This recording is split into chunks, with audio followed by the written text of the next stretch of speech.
Well, welcome everybody. Welcome to An Evening with Robert here on GHTR, the nation's podcast radio. I am sitting here tonight. It's a nice Wednesday. The weather's getting a little bit warmer out here in Grand Haven. And, I'm actually looking forward to more warmer weather because I want to get out there on that golf course and I want to hit some balls, man. I'm just dying not being able to do that. And then I just wanted to let you guys know that last week's show with Pamela Nine was an incredible show. Really enjoyed that, and I want to thank her again for opening up like she did. It was very incredible, her show. And then last week was also Tony Wilkes. Very inspirational show on its own. I mean, learned a lot about Bima Nutrition and all that good stuff. Next week, I wanted to make this announcement. Really, next week, we're going to have Buster Mathis Jr. here in the studio, and we're going to be learning everything there is to learn about that guy and what he's doing with the Buster Mathis Foundation. So I'm going to be looking forward to that, and so I'm just stoked. I've got a real good guest. Now, tonight, I'm probably going to be really... I'm into this because this guy here is definitely someone I'm interested in listening to tonight, and probably going to learn a lot. By the end of the show, he's probably going to teach me a few things, and I'm looking forward to that. His name is Jim Phillips. He's an author, and I really want to introduce him, and he's just an incredible person. I've actually just been talking to him, so... Jim, I would really want to thank you for being on the show with me. How you doing? I'm doing great, thank you. It's my pleasure to be here.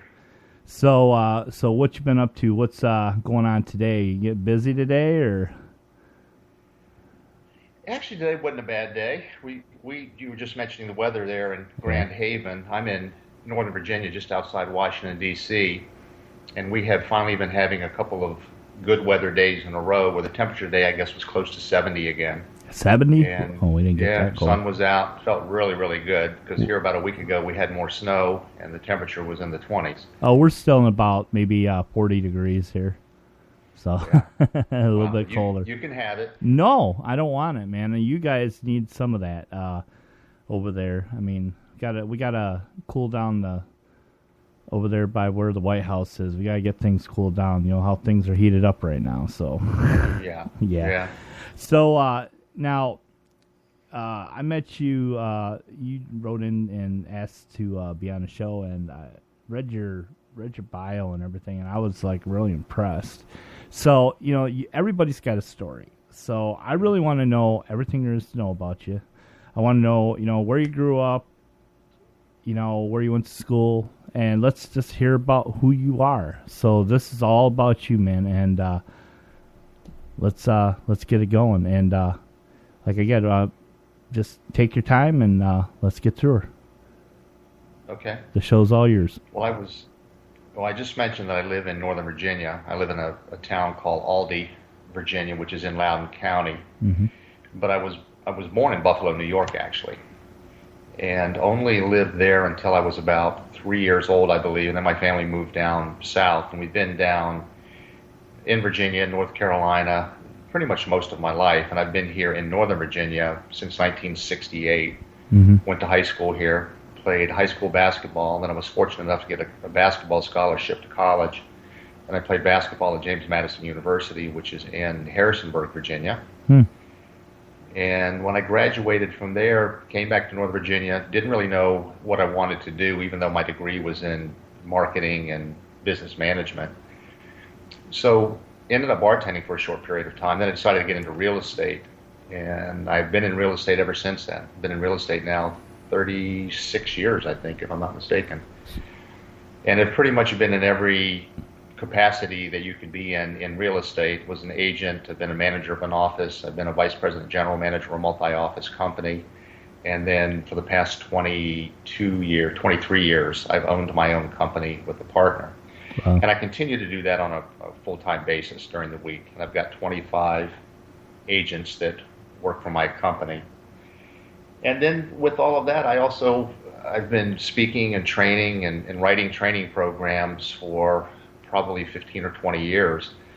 And my real estate company is part of the ERA franchise. And as a result of that, I've been able to do some speaking throughout the country, but also got to go to Europe several times and did some speaking and training over there. And a lot of what I was doing had to do with real estate, but what I ended up speaking about a lot was really more the spiritual aspects of life, and I would weave that into what I was talking about in my training for real estate agents and just things like that. But now I'm back in Northern Virginia, as I said. I have a son. He's 25 years old, and get to spend time with him pretty much as much as I want. We go out to dinner all the time and just really enjoy being with him. Right. But really, other than that, my daily life is really just around the real estate business. And then also, you mentioned my book. My book was just published a week ago, 10 days ago, I guess. Right. So a lot of my time more recently was spent in putting the book together. And then since the book has been published and out, it's really about marketing it, getting the word out. Right. Sharing the message that I believe the book has to offer, and doing things like this, being on your radio show. Well, one of the things. Let's go back a little bit. Now, when you were you played basketball, you went to college. Now, when you were in college, what made you want to go into business and like that? What was the inspiration that wanted you to go in that direction? I'm going to say it seemed to be the thing to do. My dad was in sales. Other family members, and I don't mean my siblings, but other family members, uncles and grandparents, they had been in different sales positions and in different businesses. So to me, it just seemed to be the place for me to go. I didn't have the patience or the desire to stay in school and get my law degree or do something like that, even though that to me was interesting. I also thought about architecture for a while, but I just didn't feel like I had the patience to stay in school and really study something like that. Right. So I just decided. My dad had been in real estate for a while as well, so that probably planted the seed as far as real estate was concerned. But getting into business, being a man during that time, it was in the early 70s, that seemed to be the best direction to go to get a good job, to end up in a career that you could count on for a fairly long period of time. Right. But then when I got out, I realized that sitting behind a desk all day long was not going to work for me. So getting into real estate gave me that freedom to pretty much do whatever I wanted to do. You're an independent contractor. You do work for a broker that can guide you and help you build your business. But for the most part, you're on your own. So you're self-employed, but under the umbrella of somebody else. And I really like that. So pretty much my whole life, my whole working life, I should say, I've been self-employed and have loved that. I've been able to make all my own decisions. When I make mistakes, I pay for it. When I do well, I get the rewards for it. And I would rather be that way than be working for somebody else. That's actually pretty cool because being in business, it is rewarding, and it does have its. I've actually, people have talked to me and they say, "Oh, you got your own business." I'm like, "Oh yeah," but it's not the glory as everybody paints it to be. But now when being in business and being, your family is in the real estate business, it sounds like has been in the real estate business.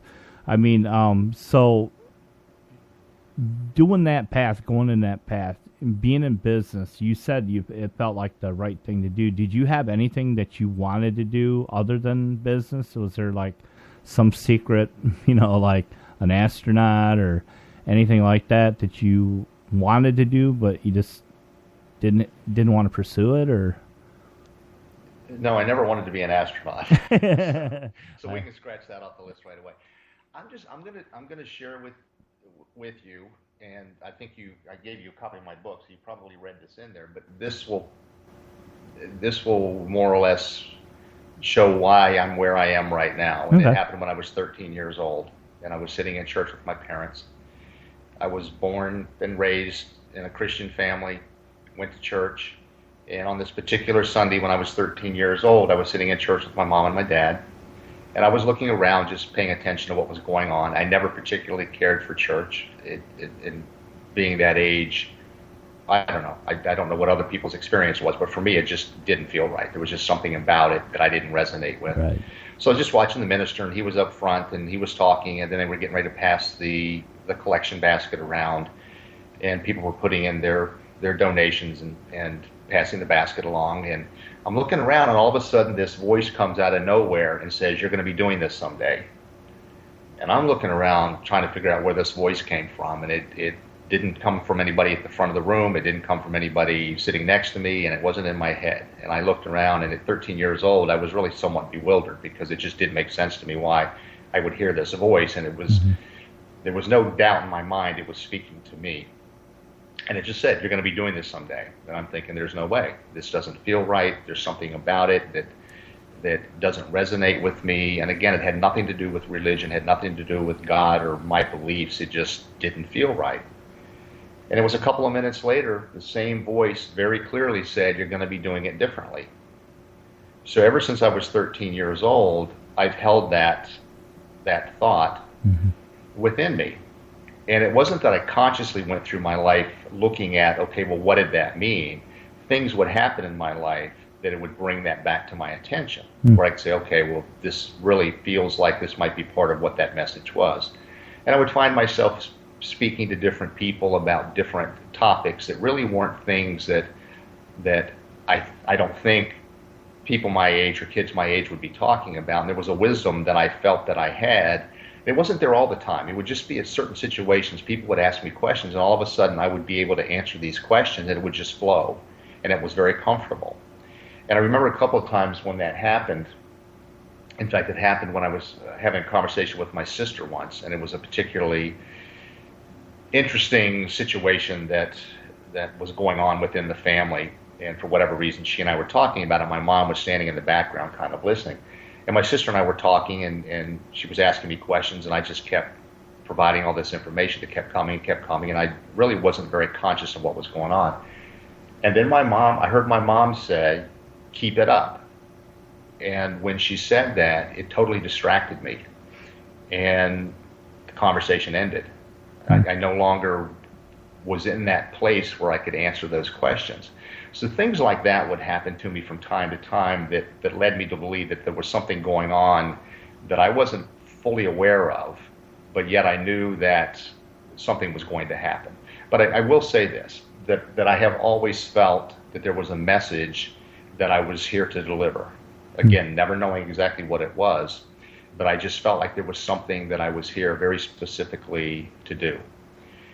And then when I got into the training and the speaking, I was put in front of groups of people. And of course, most people have that great fear of public speaking. Right. And when I first started doing it, I was terrified, absolutely terrified. But I would always find myself being put in that position of getting in front of groups. So I actually got to the point where I like it.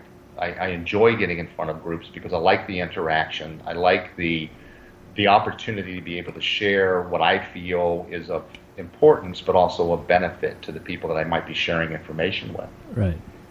And then people would randomly give me books, and the book would be on some topic to do with spirituality in some way, shape, or form. And as we hear people say all the time, that the information is given to you at the exact time that you need it, and that's what would happen with these books. And it would just be random. It would be, I wouldn't even be asking for a book. And somebody would just say, here's a book I think you ought to read. And they'd give it to me. And I'd read it, and it would be really beneficial information that would help me based on where I was at that particular point in my life. Right. And that just continued. And then I started talking to people and sharing information with people about what I understood, and it was benefiting them. And that really led to the coaching. And the coaching started really more or less with my real estate agents, because when you're a broker for a real estate company, you have agents, you're basically coaching them all the time through their business, and of course things happen during their lives, and you coach them through that. But then it got to the point where I started coaching outside of real estate and coaching people on more real life issues than just business things that they were dealing with. Oh, wow. Now, what was it like for the first time that you did help someone, coach someone in the business field for you? What was it like at that moment, and you just knew that this is your path that you wanted to follow? Do you have that person in mind, or was it multiple, or was it, just that one company or that one businessman that you had coached, or what was it? Well, with the coaching, what I really like, and coaching is not about somebody telling somebody what they need to do or should do. Right. Coaching is about eliciting the information, the answer from the person because they already had it. Mm. So the power of that is when you're asking the questions, and they're questions that you ask based on really paying close attention to what the person is saying, and you also watch body language, and you pay attention to their voice and just everything that's going on, and a lot of it's done intuitively as well. If you really pay attention, you'll get these nudges that would lead you in a particular direction in terms of the type of question that you might want to ask somebody. Okay.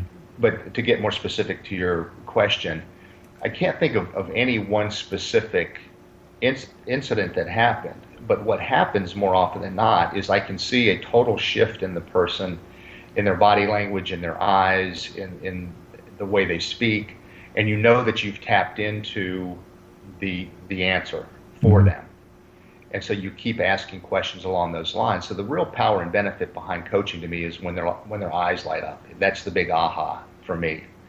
And the important part about that too is the person you're coaching, they're the ones giving themselves the answer, and that's where the power comes in for them, because what you have now done is you restored their power, you restored their faith in themselves. They now begin to trust themselves more, and they realize they have the answer within them, always have had the answer, and it's just a matter of uncovering certain things that might be blocking it, right, and allowing it to come forth. And then they go and make different decisions, and they move on with whatever it is they want to try to accomplish, or whatever the next step might be in the process they might be involved in. It's just really powerful. Well, I know that you do. You talk a lot about spiritual, concepts and things like that. Now, how does that apply in what you're in your coaching or your teachings and your seminars and stuff like that? How do you work that in there? You really don't have to work it in, because it's not that I'm also all of a sudden going to say, okay, now we're going to talk about spirituality, because we all are spiritual beings. There you go. So all that we do is we get real. We get to our essence of who we are. Mm-hmm. And so you're dealing with that aspect, or that part of that person. And when you tap into that, they're just more open and more receptive, and that's where the answers lie. The other part of it too, Robert, is that it doesn't matter what somebody's challenge is, whether it's a relationship challenge, a business challenge, it doesn't matter, whatever it is. It always boils down to who that person is. And when I say that, it's who they're being within the context of the issue that they're faced with. And that's pretty much based on what their beliefs are about themselves. Mm-hmm. So a lot of coaching is about, well, what are these beliefs you hold about yourself, and why? And more often than not, the beliefs we hold about ourselves are very limiting, in that most of them have to do with worthiness, or not being good enough for something, or not feeling that we're good enough for something, not feeling that we're not lovable, all these things that really... Now, I do have this question for you. Kind of wound up into one another, but create these limiting beliefs that... Okay. Yeah. Let me ask you a question. What is it that drives people to in the business? Let's just say what it causes these people. We'll have him back here in just a second. Jim's, are you back with me now? I am. Yeah, you just lost connection there. But anyway, what I was actually saying is the spiritual part of it. I like how you say that, because it makes a lot of people feel comfortable. It's more comfortable because there's some people that might, if you, like you say, if you go into talking the spiritual, whatever that is, to you versus them, a lot of people can get really skeptical and sometimes skittish, and they're like, oh no, here we go. You run into that quite a bit, or? Not as much, because here's the interesting thing about spirituality. And when a person is more into that part of themselves, right, they will start to attract similar people to themselves. So because that's where I am personally, I attract those sorts of people too. Did we get cut off again? No, you're doing good. Okay. No, it looked like I was looking at my computer screen. Yeah, you're fading in and out, but not too bad. It might be, just the connection, stuff like that. So, especially if you're on Wi-Fi, that tends to do things. But go ahead. Well, what I was saying was just that when you're in that place of being more spiritual about yourself in your own life, you tend to draw people to you who are similar. Okay. So a lot of the people that I end up coaching are already well on their way in terms of addressing their own spirituality and their own beliefs, and they're coming to me more specifically to work through things that are issues within their belief systems. Right. Now, Go ahead. Now, I was going to say, would you say, like, if I was to come to you and I would say, the way that it's like when I wake up in the morning, I always say to myself, today's going to be a good day. Today's going to be fine. Today, I always try to really think positive. And then if something is happening at the moment that it's happening, like if something like, I have a phone call, I have a frantic client, I always really try to keep really calm. I try to, try to be very, non-stressed, but everybody gets stressed out. You know what I'm saying? And especially in business, there's a stress factor there. So what would you say to me if I was to come to you and say, how can I manage this? What is one way that I can manage to get away from the stress? Well, when you say get away from it, you mean avoid those situations altogether, or better handle it when it appears? Well, I love how you're questioning me. To better handle it. Yes, that sounds a lot better. Okay. To me, the main thing is to help the person understand that the stress involved in it, unless there's something personal going on, like I'll use you as the example. So you said, how do you help you handle or manage the stress a little bit better? Mm-hmm. I would ask you questions around what you believe is the cause of it. What are you stressed about? Mm-hmm. And if we can get to the core of what that is, then there's certain things that we could do to help you alleviate it or lessen it, because life has stress. We're not going to get away from it altogether. That's just part of living. Is there's going to be those times when we feel that stress or that tension. But it's the managing of it, recognizing where it's coming from, recognizing when we might be entering into situations that have typically caused us stress. So how do we enter into those situations knowing that it's going to be stressful or could be stressful, so that we can reduce it? And it's really just a matter of asking questions around it, finding out what it is about you that would be causing you to have those feelings, because it's all about you. It's not about the other person. It's about you at that particular point in time. I like that. It is. It really is. As a matter of fact, I one time someone told me, it's like, don't go blame other people. Don't be blaming other people. You got the choice. You feel that way because you feel that way, not because that person's made you feel that way. Is that right? Mm-hmm. Yeah. See. Wow. See, you are amazing. That just gets into the whole idea of the fact that our life experiences are our choices, and it's really how we choose to respond to each situation. And I can allow myself to get all drawn into the drama that somebody else is creating, which will cause stress for me. Or I can just say, well, this is not about me. This is this person's deal. This person's having to work through whatever they're working through, and I'm not going to get myself sucked into that emotion or that drama. And when you can separate yourself from it, recognizing that in a situation like that where somebody's trying to draw you into their drama, it's not about you, it's their deal, and just, I don't want to say just let it go, because if you're trying to help the person, you want to be involved in it, but there's a way to be involved without becoming drawn into it or allowing it to affect you. Right. Kind of like not allowing yourself to get, drama. Wait. Right. Talk about drama. You want to talk about drama. Yeah. It's like there is a lot of that goes on. I see a lot of it on Facebook all the time, and I ignore it. Maybe that's what I'm doing. Maybe I'm using your advice right there. I'm just not allowing me to be drawn into this drama, because I got my own deals, things to worry about. I don't need to be getting in other people's stuff. You know what I'm saying?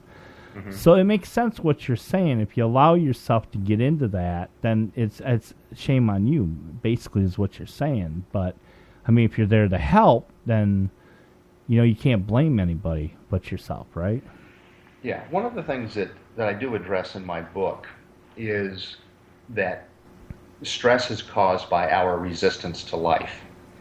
And what I mean by that is that we try to make life and the circumstances of life conform to how we believe life should unfold. And that's a tough thing to do, because we're going to constantly be battling it. And if you think about the times you get stressed out, and it could be you're trying to do something and somebody calls you and they want you to do something and you get stressed out about the call. Well, the call isn't what causes stress. There's something else that caused you to be in that frame of mind that when you got that call caused you to have the reaction, which will just cause stress. So what is it that was going on prior to that? What were your thoughts? Maybe there was something else you should have been doing that you didn't do. And so you've got some stress around that, and the call just more or less set it off, where you had the outward expression of it. Right. And when I talk about a resistance to life, if we accept what life presents us in the moment it's presented, and we recognize that it is an opportunity, and some of them are very challenging. I'm not suggesting that everything in life is going to be easy. But if we just look at those situations as they show up as being an opportunity for us to have a specific experience, again, sometimes good, sometimes those experiences we might call challenging or difficult, but it's an opportunity for us to experience ourselves within the context of that particular event. Mm-hmm. And that's how we grow and expand. That's how we become more of who we are innately. That's how we expand our soul, if you will. That makes sense. I mean, really, it does. It makes a lot of sense. So you're saying, like, let's say I have a client that we're working real hard. We're trying to get work done, and all of a sudden, this person picks up the phone and throws a bunch more work our way, and we're all stressed out about it. That's the trigger that you're talking about. It has to be something more involved. It just can't be one thing that will trigger it. You're saying it's something deeper than that? Is that what you're saying? You're like, well, it could be you've got a problem at home. Mm-hmm. That something's happening at home, and it's been bothering you, and you've been holding it in, and then all of a sudden, this person throws this other stuff at you, and you just reach the point of, I can't take it anymore. Right. And when I say that we resist life, well, if what is happening at home could be dealt with properly and worked through, then the stress probably wouldn't be to the degree that it is. But all too often we push those things to the side and we let other things continue to pile on top of it. Procrastination is another way we can look at it too. We have things that we want to do, we procrastinate, we don't do it, then all of a sudden we're up against a deadline, and that's when the phone rings and somebody says, hey, I got 4 other things for you to do. And then we get really stressed out. Well, the stress wasn't because of the new 4 things. The stress was because we didn't do the things we were supposed to have done already. That spoken very true. Believe me, I think we've all done that, right? Yeah. And then it becomes a matter of discerning and being very discerning in what it is that we take on, because there's only so much we can do. Right. And I would rather have somebody do something I give them effectively than to do a whole bunch of things just to get a whole bunch of things done.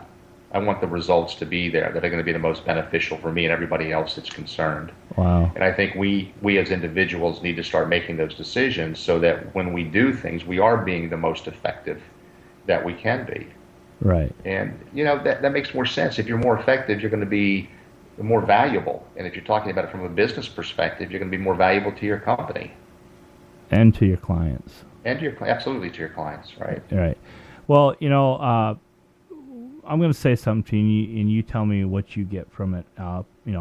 Positive thoughts, positive results. Negative, thoughts, negative results.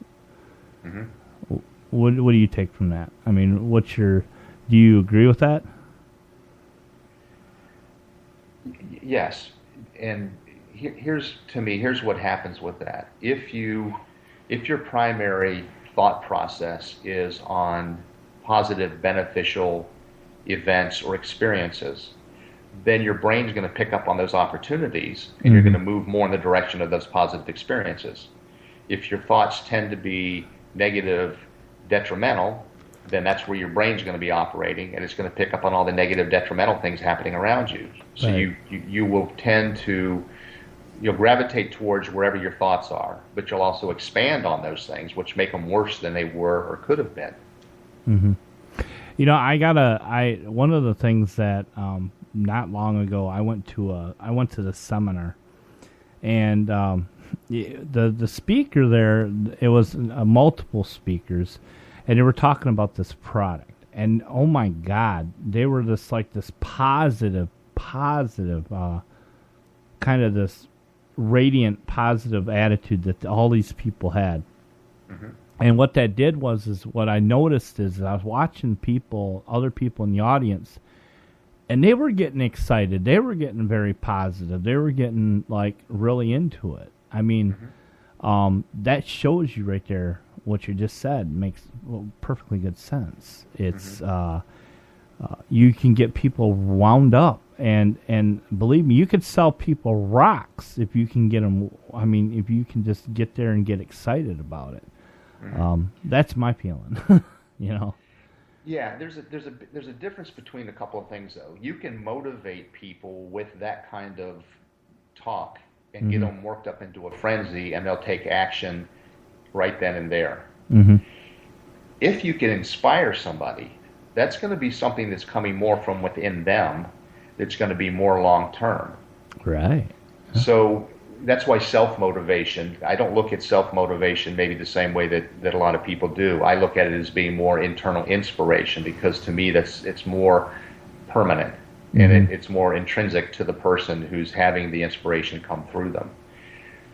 The motivational type things, that also is group mentality, because as you're around all these people and the energy is flowing and these positive thoughts are flowing and the speakers are talking passionately about whatever it is that they're trying to get you to buy or to accept, it's easy to get caught up in that.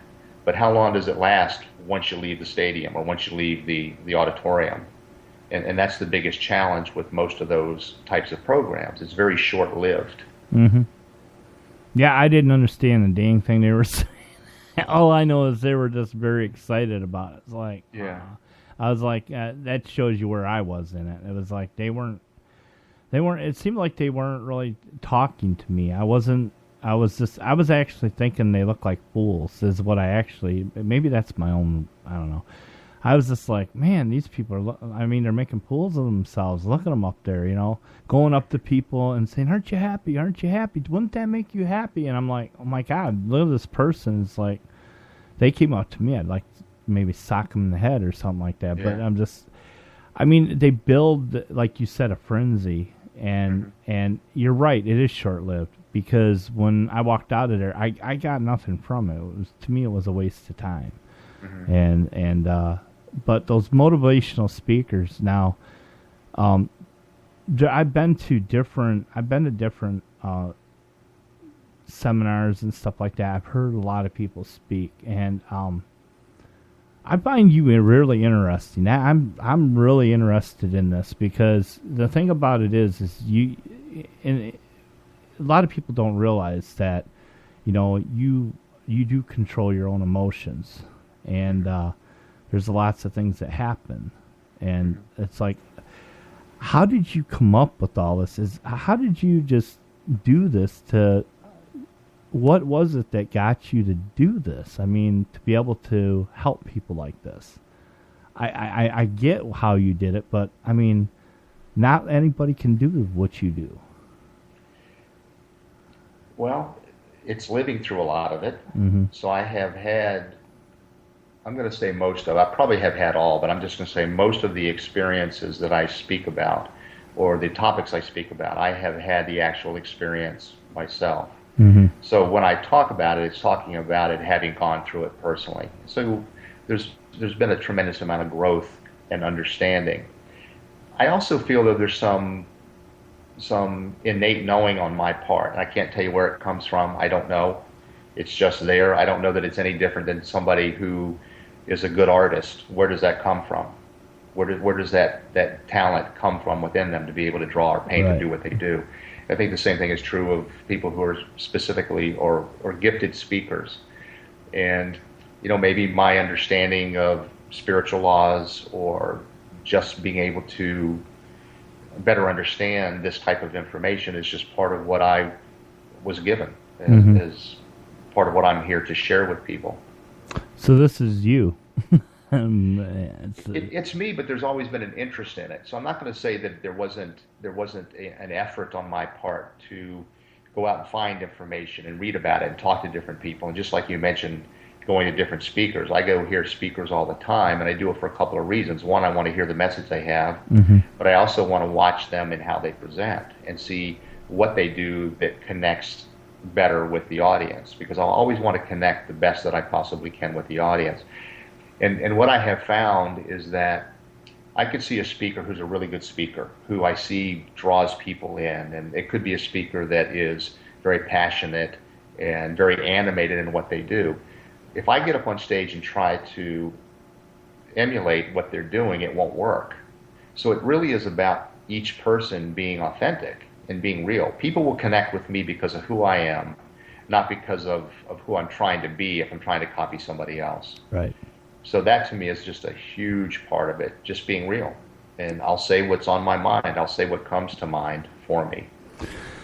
I don't know. I've had being in business for what I do. One of the things I've had to learn through the years how to be a better business person myself, and through different techniques and talking to the right people. Like, maybe, if, you and I were in our network, we just met and stuff, I might have a question for you, call you up and ask you what do you think about this situation or something like that, or I'm asking you to help me to do certain things. I've got people that I've done that with, and it works, because you learn from people like you how to handle certain things in business. And it was really nice because just recently one of my mentors, he told me, he just said, you've really matured a lot in your business just by the way you're talking to people, how you articulate your words, and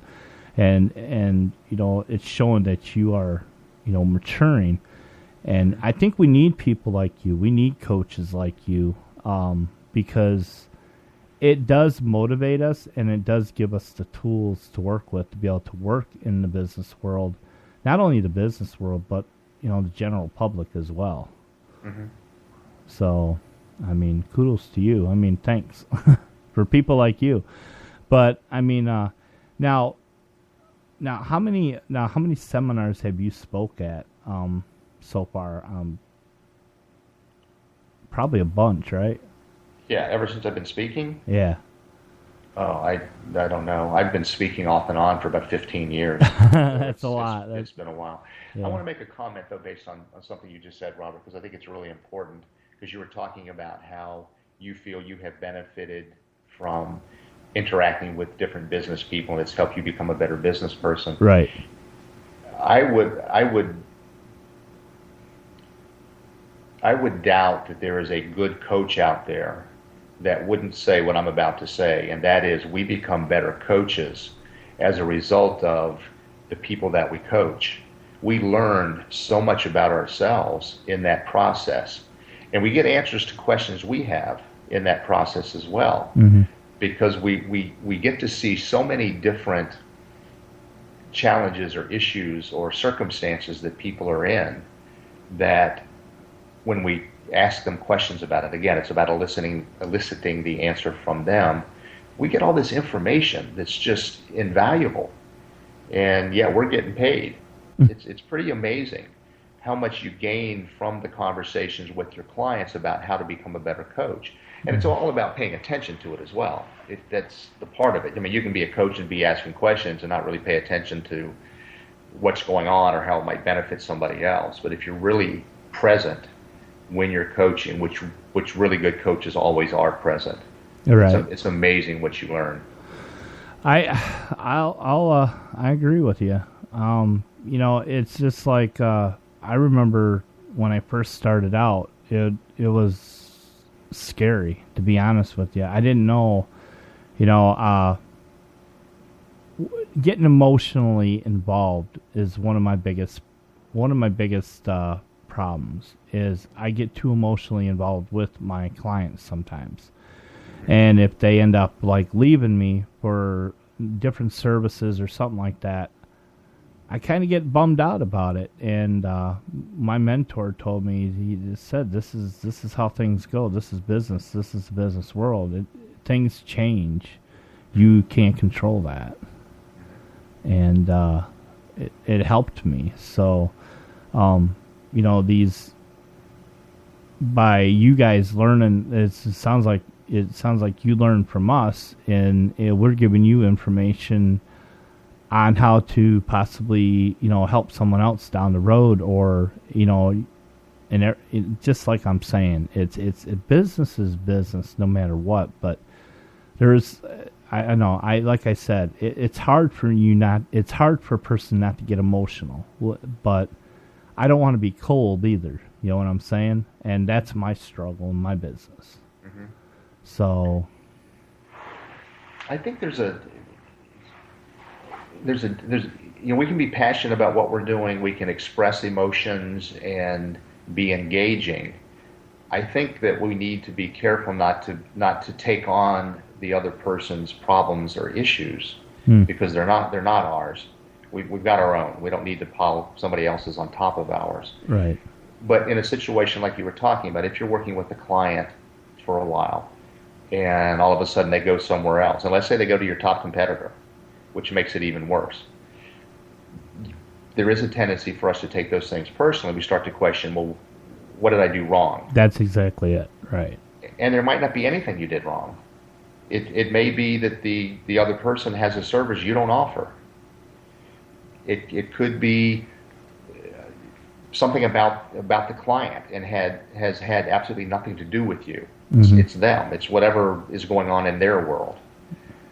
And that's what I'm talking about resistance to life, because when those things happen, we can allow that to take over our feelings and our emotions. We can allow it to drag us down, and then that'll impact the next client we talk to on the phone. Right. And yet, what we've been presented was this opportunity to ask questions of the person that's leaving us. Well, if you don't mind, and just share with me so that I know how to handle a situation like this in the future. What can you tell me about this situation that's caused you to make this decision to go elsewhere? So gain from it as much as you can. And then understand this is just part of the process of life.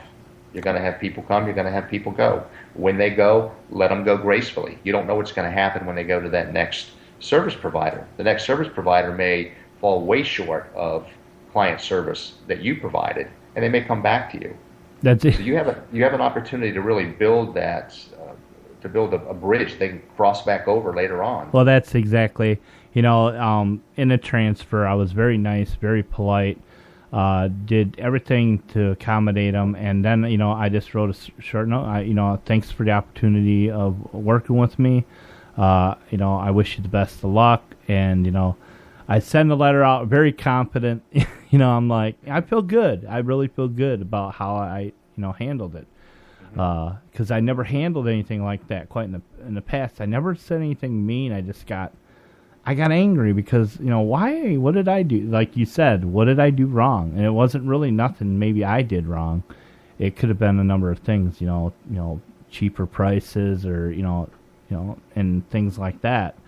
But how you just said that, that's exactly it. I felt like I was doing something wrong. Well, this time around, even though I feel a little bit in there, that feeling, you know what I'm talking about. I just was very polite and everything. So I left that bridge fully able for him to walk back across if he wants to, and I felt good about that. And it makes you feel good. So, well, here's a question that I would ask a coaching client, and I also suggest that we all ask ourselves this question. And that is, when you're in a situation like that, ask yourself, did I always do the best I could? And if you answer that question honestly, and you say, yes, I did the best I could every time that we were engaged, every time I was doing work for this client, I did the best I could, then there's nothing more you can do.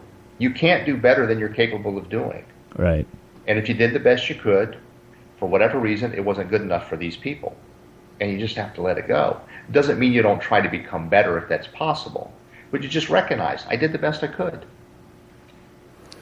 And then you go on to the next one. And you do the best you can. And that's great. That's awesome. I mean, I felt that way with this one. Not like... I remember one incident that was a total nightmare. It was, but again, you would say, this is what you would say. You said you allowed that to happen. You allowed this person to get to you. I go up camping and with my family, the first vacation I've had ever probably in 10 years. And I get up there where we're camping, and all of a sudden, floods of emails start coming through. Why was I reading emails? It's because I couldn't let go of that, what my responsibility was, you know what I'm saying, as a business owner. And it got so bad that I literally had to drive over, 113 miles back home so I could fix the problem, and come to find out there's nothing I could have done to fix this problem at all. And I allowed this person to just consume me, and what I should have done is I just should have just walked away from it because there's nothing I could have done, and I should have recognized that the second that things started getting bad. And now today I'd probably get the email, look at it, and say, well, I'm on vacation. I told you weeks ago that I was going on vacation. I actually let everybody know, if this is not an emergency, and it wasn't an emergency, it's something that could wait till I got back from my vacation. That's how I would look at it today. And now, let me ask you, so would I still have that little part in me saying, God, I'm letting her down. I'm letting this person down. I'm going to let this person down. Yes, I would feel that way, but now I would be able to walk away a lot easier. So that's maturity, right? Yes, it is. It is. There's also, and especially when we own our own businesses, there's this tendency, and you have people that work for you that you trust. There's this tendency for us to feel that our businesses can't last or can't survive without us being there. Right.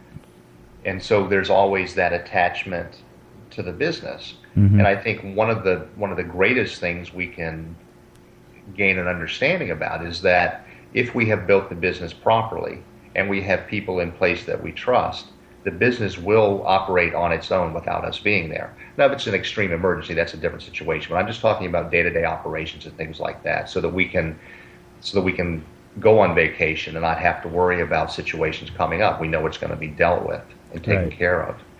And then the other question that I would ask around that too is this my responsibility? Is whatever this situation that I'm being asked to do, is it my responsibility? And we have to be discerning with that and not take on things that are not our responsibility. Yeah, and let it go, or turn it back over to the person whose responsibility it is, and tell them, this is your responsibility, you take care of it. Well, and that's exactly what I did. I allowed, I'll say this openly, I allowed this person to get to me.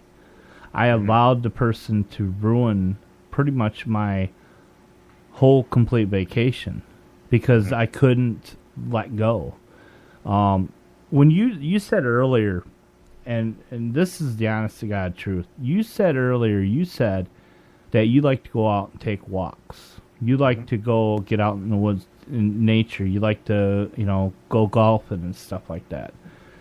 Just last summer, I actually got fed up, and I said, you know what do I ever do for myself? How can I need to be able to disconnect. And going out golfing, I think you're a golfer, and you know how, it's relaxing, and at the same time, it can be stressful out there if you're really, compete. But if you're just out there to relax, I can't believe how much golf can relax a person.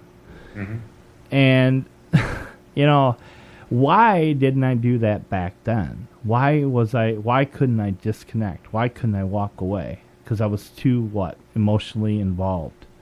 And, I don't know if that's really good to be in business, to be so, you don't want to be mean, but you can't allow things like that to happen.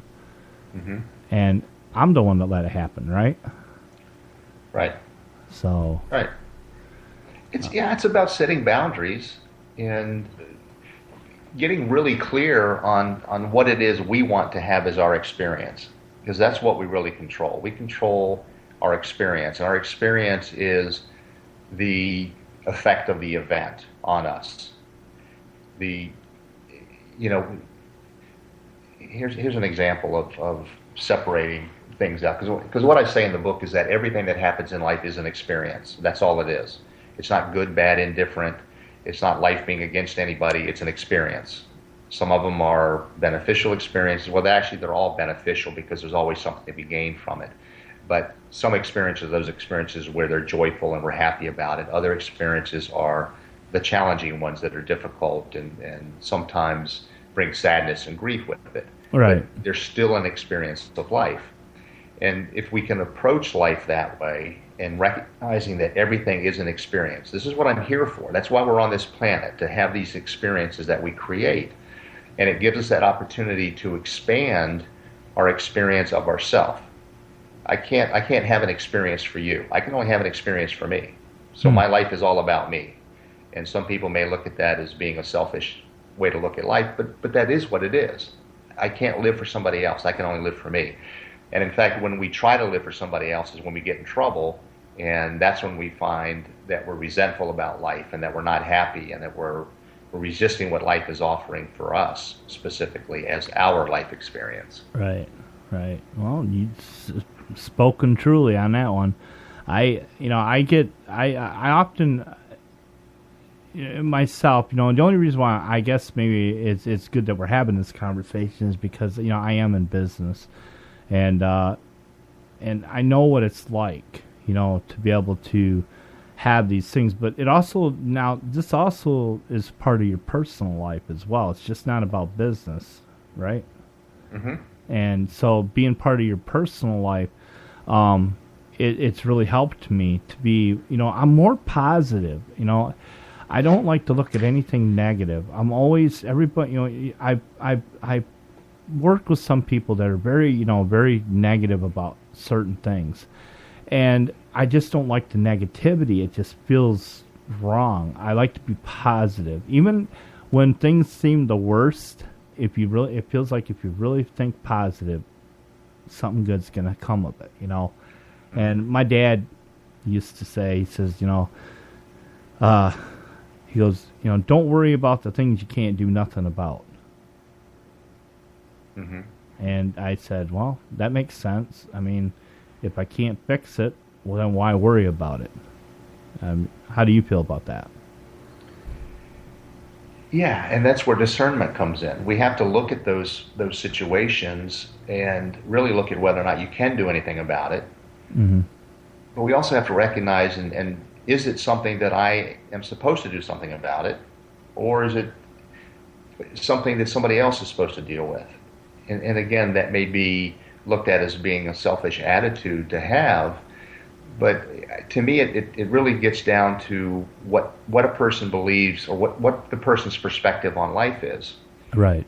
And if we see somebody who's having a difficult time, and we try to help them, and we may help them for a short period of time, and then they go back into the same behavior again, and they continue to do it, and they continue to do it, and we continue to try to help them.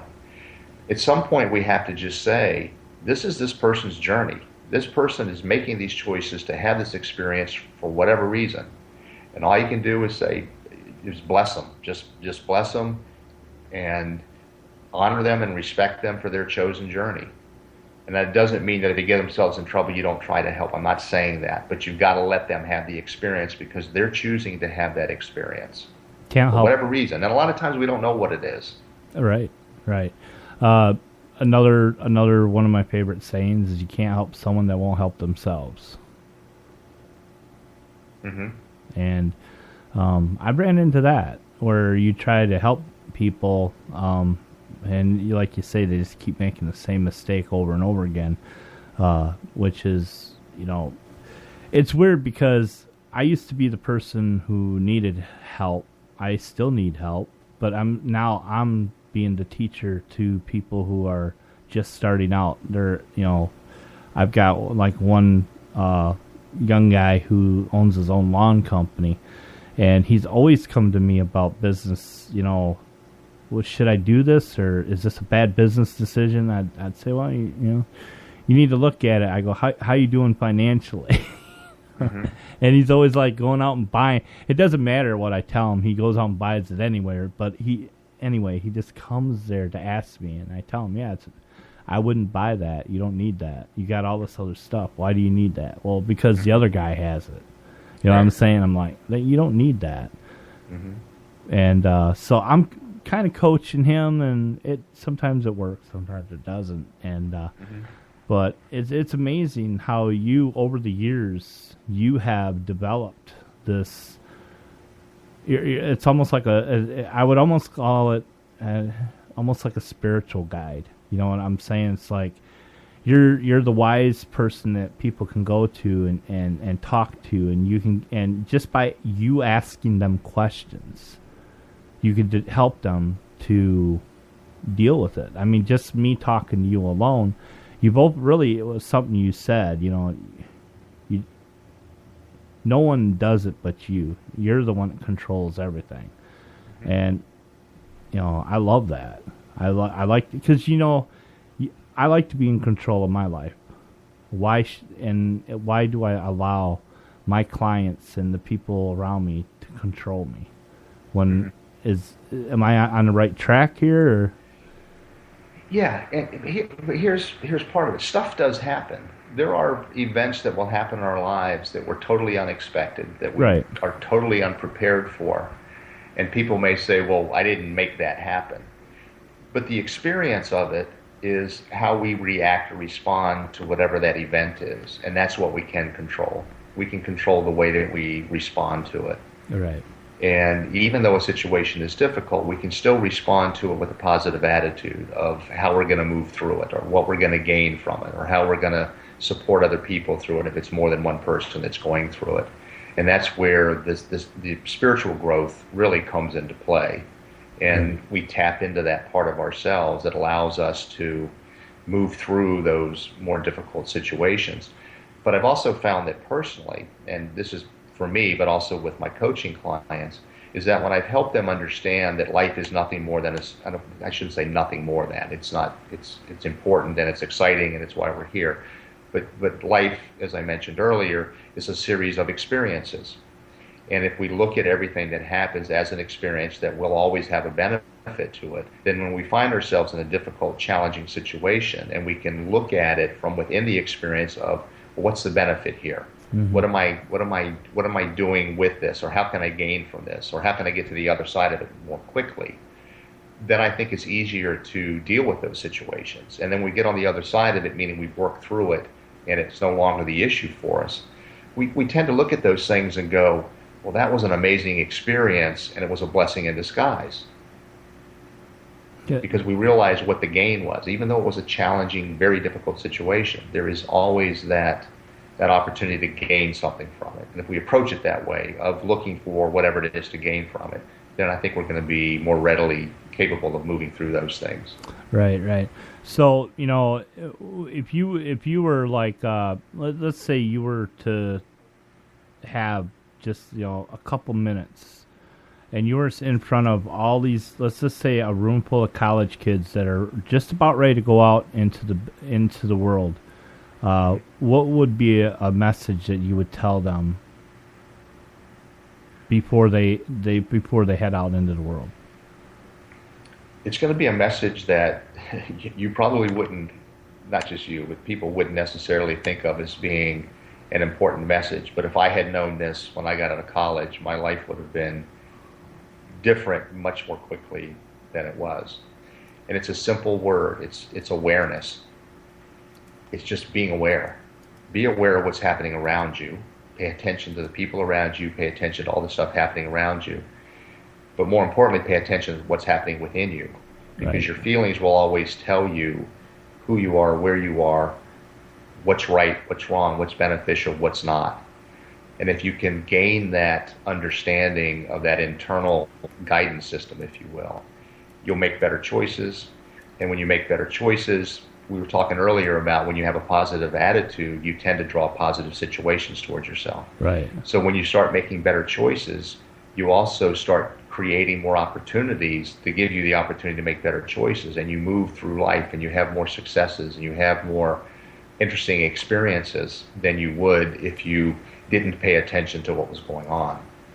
One of the things that I do when I'm coaching real estate agents, especially if there's an agent that's struggling, I'll tell them, I'll say for the next 24 to 48 hours, all I want you to do is pay attention to all of the business opportunities around you.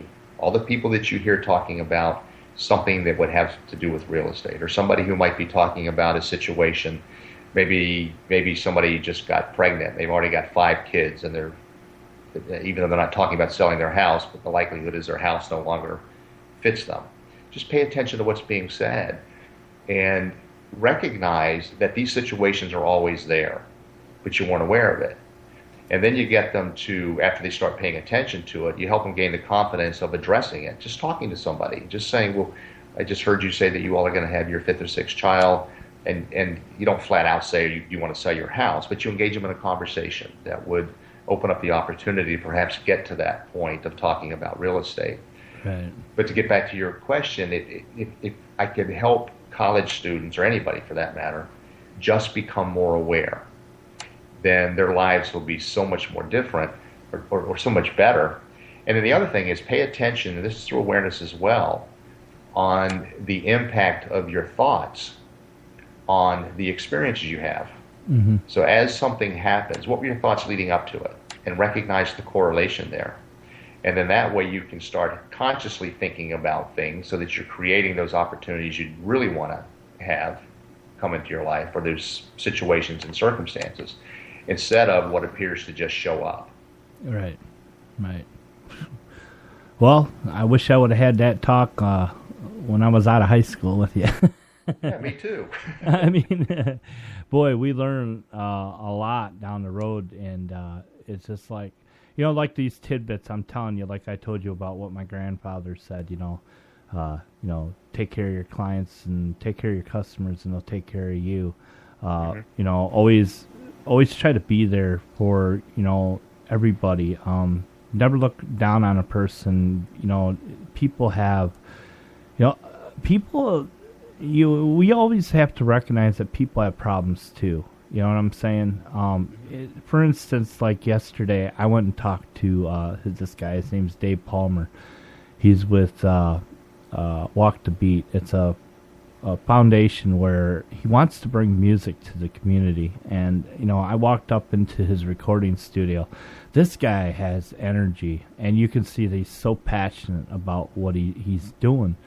And it just makes you want to be a part of it. You know what I'm saying? And it's not that he's trying to get money out of you or anything. He's just telling you it makes you feel good, And that's how I want to portray my services as a businessman to my clients. I want my clients to feel like I felt, and that's how come I am pretty good at with my clients. If they're not sure about something, I don't go into real high-techy talk. I try to get down to their level so they understand me. Mm-hmm. Would you call that good business practice for me to do that? Yes, you want them to understand you, but you also want to understand them, because that's where the connection comes in. If you better understand them and where they're coming from, you'll be able to communicate to them in that way that they're most capable of hearing you. Right. And it's learning from them first. Before, correct. Right. Now I got in front of me this book, mm-hmm. The Key to Life.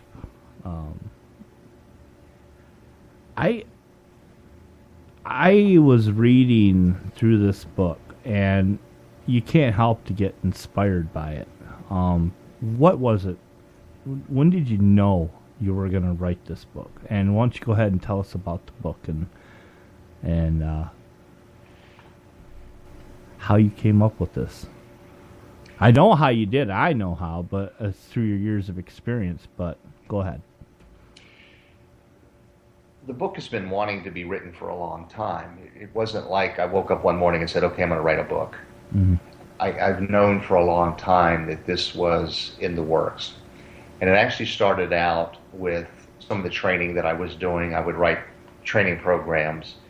And a lot of what you see in the book is really a training program, but not written as a training program. It's written more as dialogue. And I've written blogs and written articles for magazines, and all of these things that I've done, I looked around one day and I probably had, 20 or 30 legal-size yellow pads full of notes, and started going through it and realized there was a lot of really good information in it. So really the writing of the book was compiling all of this information, and where I would have an article that I might have written several years ago, I would include it in the book, and the writing of it in the book would be creating a transition from one chapter to the next and just making sure that the information flowed. And then as I was writing it, more information would come to me and I'd be able to expand on it. It just got to the point where, I think we were talking about this a while ago, just in terms of the inspiration you get. It just gets to the point where you have to act on the inspiration. Right. That's what happened. It got to the point where I just felt this message within me that needed to come out, and it needed to be put on paper, and needed to be shared with whoever was open to receiving it, and it resulted in the book. Right. And then the other thing is, I as I mentioned to you, I take early morning walks, and that's a very important time for me, because when I'm walking early, and when I say early, it's between 5:30 and 6 o'clock in the morning, so it's still dark out, very few people are out. Stars are still out, the moon's out if there's a moon, and whatever animals are out. You hear birds and that sort of thing. So it's very quiet, very peaceful. I become very connected to whatever it is you want to say that I get connected to. And it's more or less a walking meditation for me. I'm just out, I'm connected, I'm walking, and I walk for about 45 minutes or so.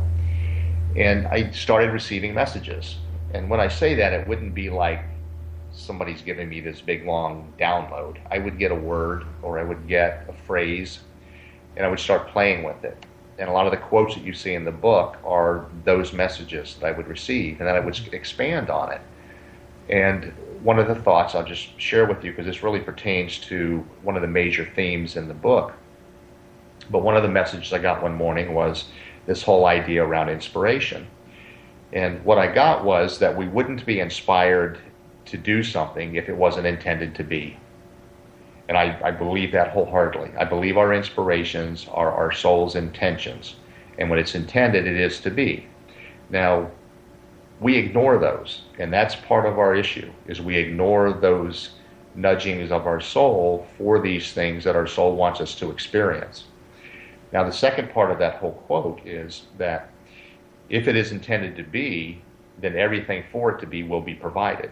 And I believe that wholeheartedly as well.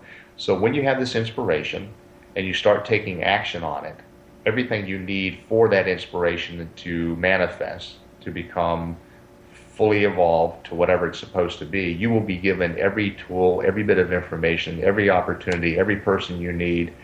Everything will fall into place. Part of that is trusting the process. And this is where our limiting beliefs and doubts come in, because we start questioning why things aren't turning out the way we thought it should. And the point is that we don't always know the way things are supposed to turn out. So we need to let go of our anticipated end result and recognize that if it is intended to be, it's going to be, and it's going to be whatever way it's supposed to be. But we can do what we can do, and then we allow the rest of it to be done by whatever the creative force of the universe is. And that's where the other stuff that we're provided is given to us. And the end result will be what it is. And then after it's done, you go, oh, wow, that's what this was about. And it's a pretty amazing process to go through. Right.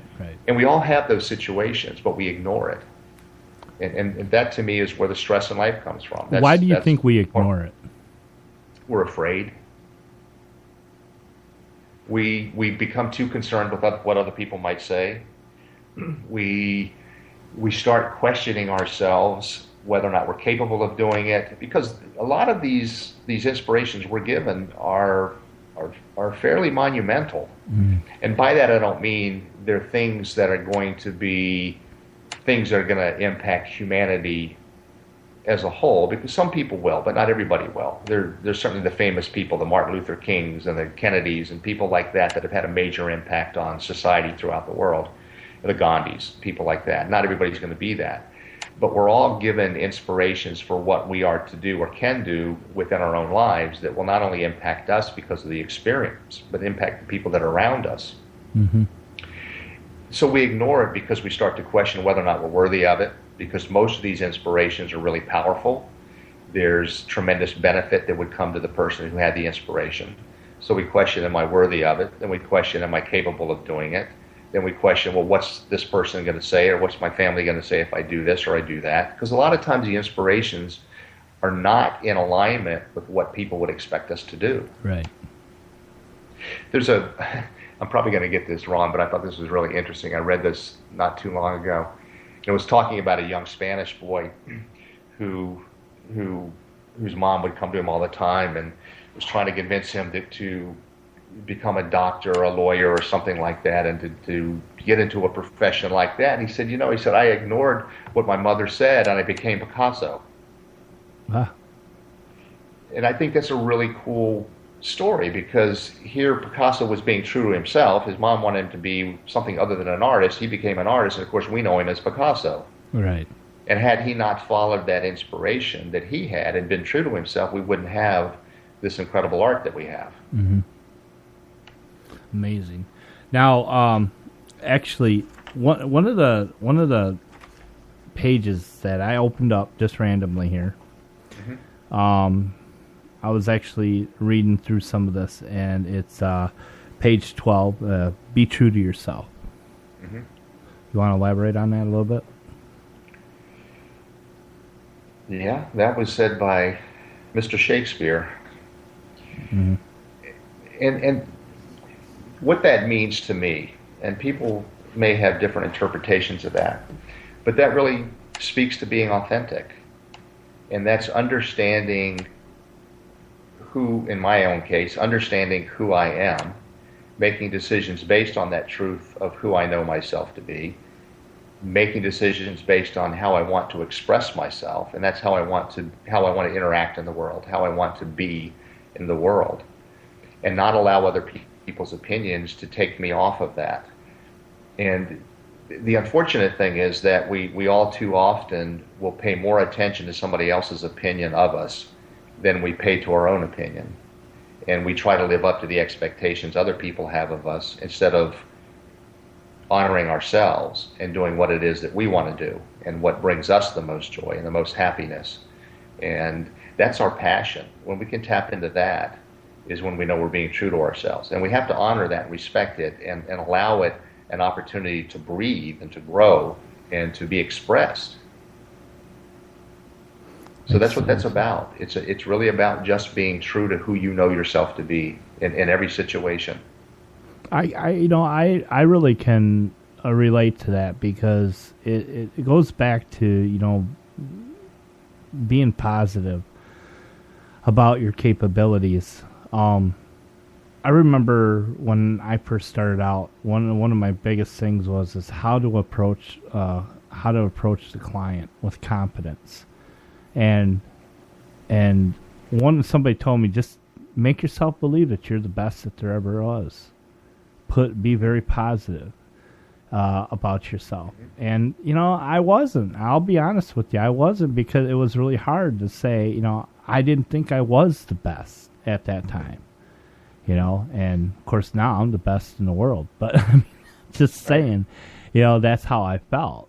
And it was really amazing, to be honest with you. It's being true to yourself is knowing who you are, I think. Mm-hmm. And knowing what your capabilities are. Mm-hmm. And knowing where your boundaries are. Because everybody has their own boundaries, I'm sure of it. So, amazing. That's why I like, I could talk to you all night. You and I could definitely have a conversation all night. But is there any, part in the book that you want to read to the people? Is one of your favorite parts, or something that you would like to share? Oh, wow. Oh, did I spring that on? Only because I don't know the parts of the book. I don't know where everything is. I would have to look through it. How about I'll throw something at you? Yeah, that'd be easier. Okay. Self-denial. Mm-hmm. There you go. I threw it at you. Yeah. Did you need to duck? No. That has to do with, if you look at the book, the word self is capitalized everywhere I use it in the book. And the reason that is because self, as I look at it, it's the integration of our I just forgot what I was going to say. It's the integration of our human side and our spiritual side. It's the coming together of those two aspects of us. Right. And we are in denial of that because, for the most part, people don't recognize that that's who we are. They live their lives strictly from the human standpoint and not look at the other side of us, which is really the more magnificent side of us that has come to express through us in human form. And I know for some people that might not make any sense, but here's the term I wanted to use. It's when our human spirit and our divine spirit come together. And that's the definition of self that I use it in the book.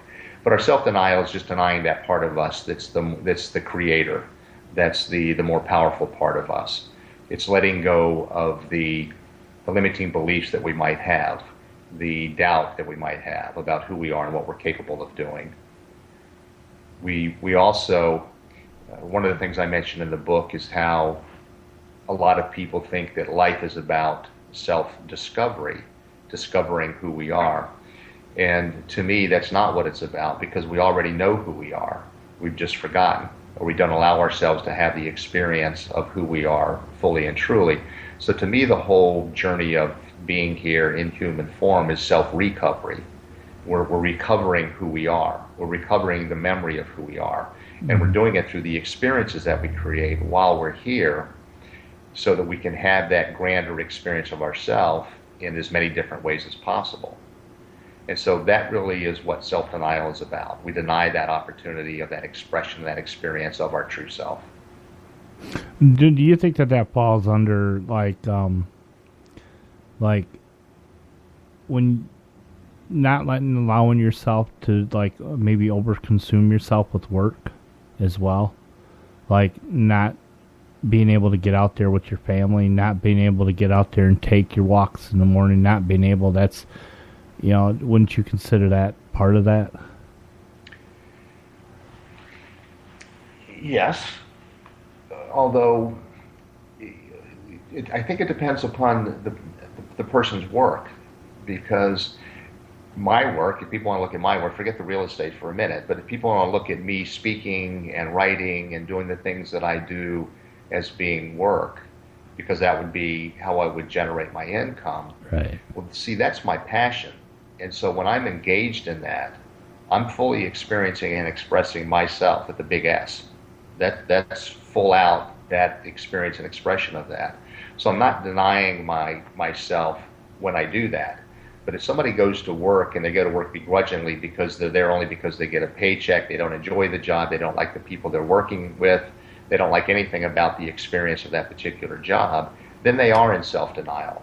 They're denying themselves a better life. They're denying themselves a better opportunity to more fully experience and express themselves. They're denying themselves the opportunity to really tap into who they are and to allow that passion that everybody has to come forward. Right. And to expand upon that. So yes, that's part of the self-denial if we're in that kind of a situation. It's not so much that we work too much and we don't spend time with our family. It's about who we are in each of those situations.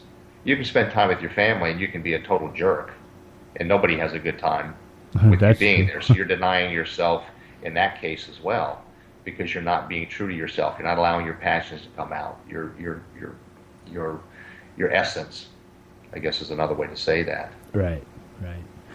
Okay, here's another question for you.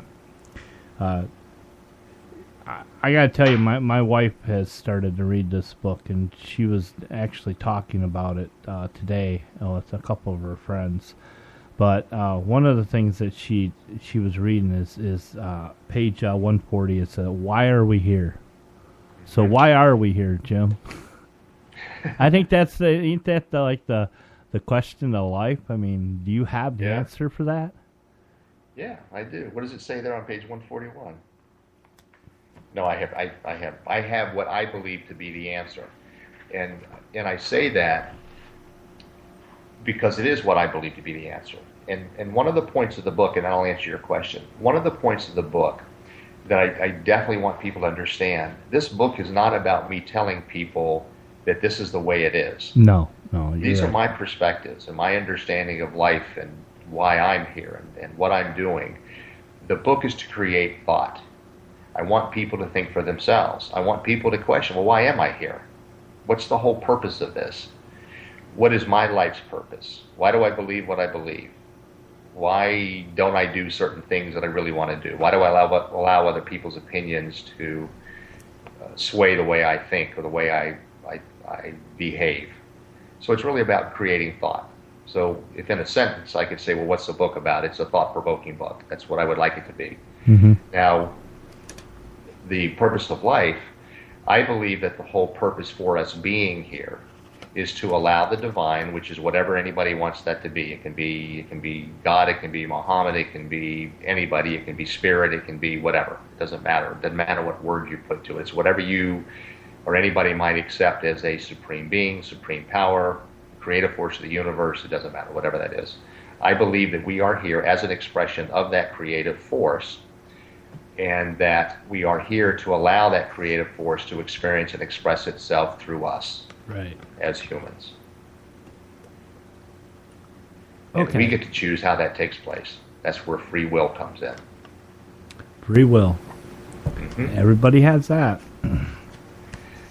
We do, but we don't exercise it. Again, we allow other people's opinions. We allow circumstances to dictate the choices we make and whether or not we'll go in a particular direction or take particular action or have a particular experience. Well, I agree. I mean, I've always been a believer that we're all here for a reason. And I was actually reading something in here that says, do I have a life purpose? And, the answer is quite simple. Yes. Mm-hmm. Everybody has a purpose in life. I believe that. I believe that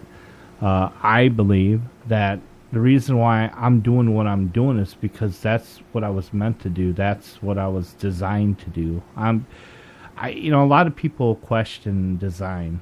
You talked earlier, you talked about possibly going to architecture at one time in your life, and somehow, now that I've talked to you, I can understand why that would probably be, because architecture is we really build our own lives based upon the architecture of day by day, what we do, our decisions we make. Would you agree to that, or am I off base? I mean, no. Actually, one of the terms that I use in the book is that we are the creator and the creation. Right.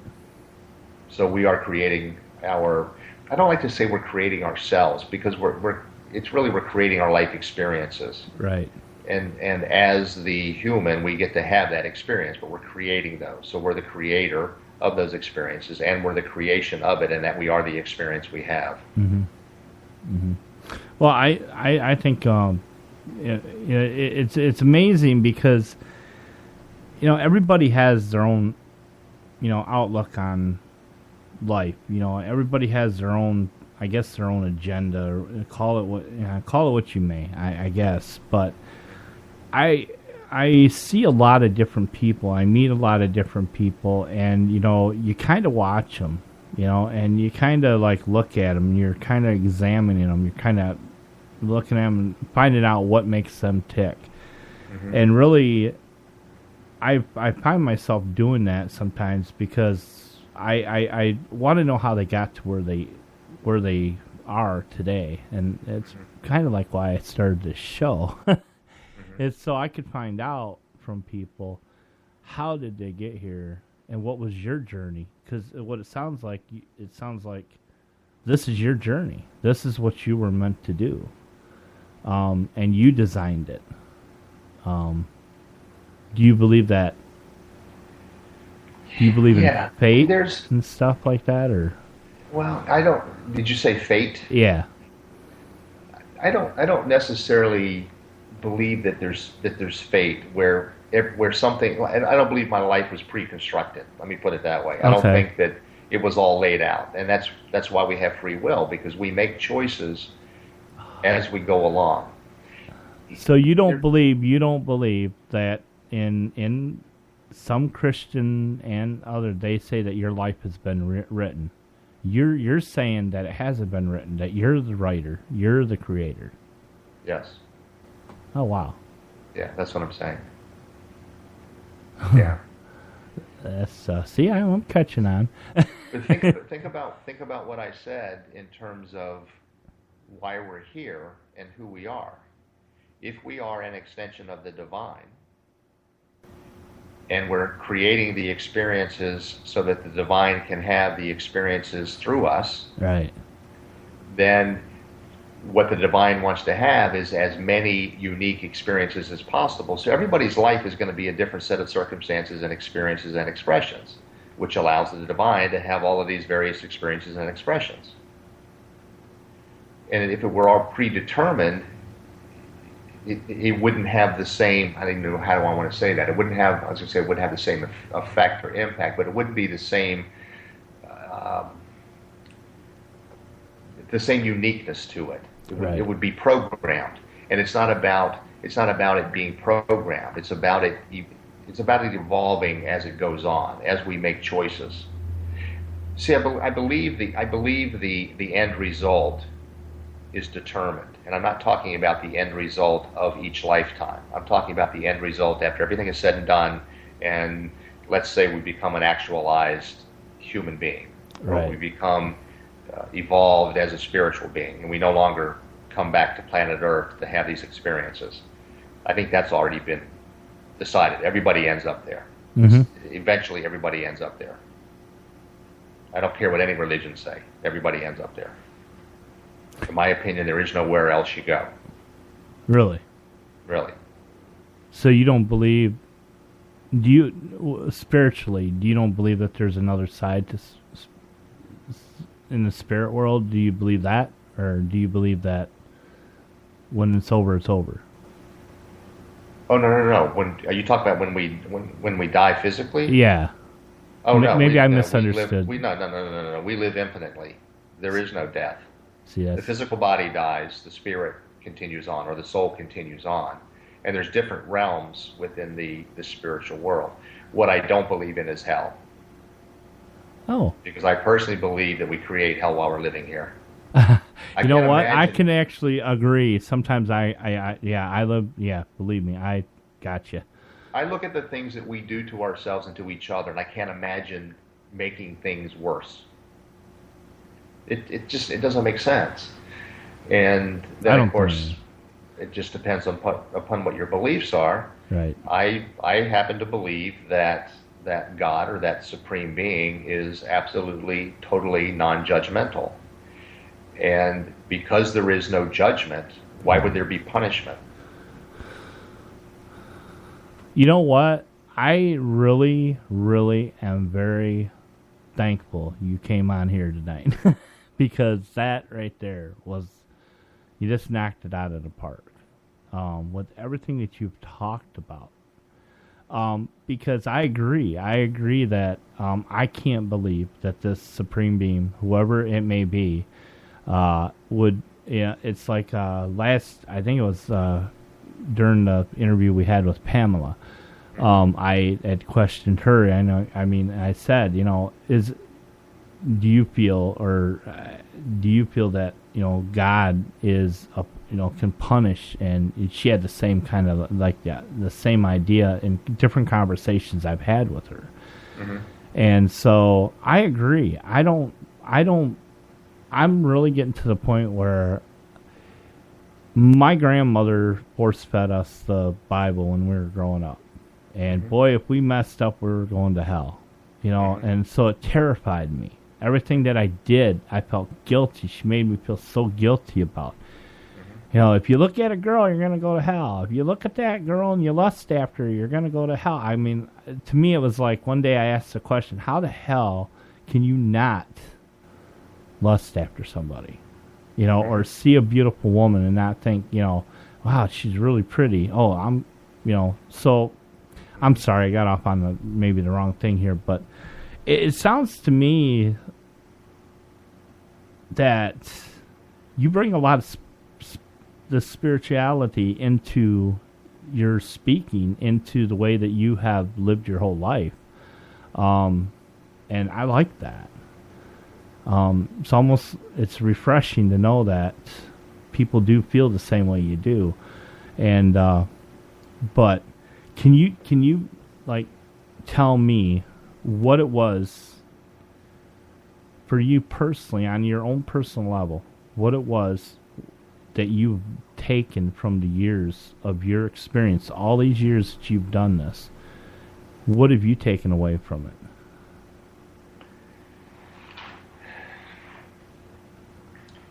Or is that a loaded question? There's a quote in the book that, to me, is one of the most powerful ones that's in there. And whenever I'm on an interview like this, or I'm doing a presentation, I always bring this up, because this is another one of those things that I really want people to take away when they read the book. Or even if you go back to the question you asked me earlier about what would I want to tell high school students, what bit of information would I want to give them. And the quote is, today what I know to be true, tomorrow might not be. And what that means is that what I believe is true right now in this moment is what I believe is true. And I will make my decisions based on that truth. However, you may say something to me, somebody else may say something to me, or I may have an experience in the next 5 minutes that totally changes my belief about something. Mm-hmm. And if I'm not open to receiving that, then I'm not going to gain the benefit of whatever that experience was. And the unfortunate thing is, too many people are so tied into what they believe to be the truth right now that they don't allow new information to come in, new experiences to come in, new opportunities to come in. And anybody that would be that way would really be stagnant in their lives. And one of the processes that I went through, and I continue to go through this all the time, is I started asking myself why I believe what I believe. about everything. And I came to realize pretty quickly that I didn't know why I believed most of the things I believed. There was no reason to believe it other than somebody said it. Right. I didn't have the experience of it. And it wasn't that I was doubting all of this stuff. I just wanted to know why I believed it. And when I opened myself up to that exercise and I really started to question my beliefs, I started digging deeper and deeper and deeper and realized a lot of the things that I believed didn't make a whole lot of sense. And it appeared as though people were more or less following the herd mentality, or they didn't want to take responsibility for their own thoughts, which meant they would then have to take responsibility for their decisions and the experiences of their lives. Well, I would much rather take responsibility for my thoughts and my beliefs, and then take responsibility for my experiences, knowing that I'm creating them as a result of my thoughts, whether I'm aware of it or not. Right. I'd rather be conscious of that whole process and know that I'm moving in the direction that I want to move in, as opposed to what randomly might be showing up, and then not consciously making decisions. So it's really about understanding truth. And what is truth? What is it? And, a great example of it, and I think I put this in the book, and everybody has heard this before, is just the whole idea of Columbus. When Columbus sailed out, everybody thought the world was flat. Right. And they thought he was going to fall off the end of it. And that was the truth, with perhaps the exception of a few people who might have thought otherwise, but for the most part, people thought it was flat. And then he comes back and says, no, it's round. And he proved that.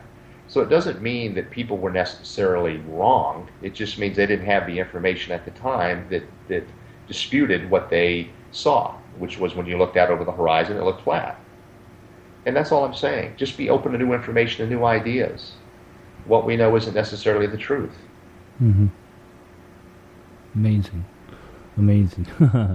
So do you believe that, here's a question for you, do you believe, in your own opinion, do you believe that we have been steered in the wrong direction, with God and, spiritually, the teachings that we've been taught all of our lives? Do you think that's a wrong road that we're going down? And how do you feel about that? I think there has been a tremendous amount of benefit to organized religion. Mm-hmm. However, I think that there is a lot that organized religion withholds from us.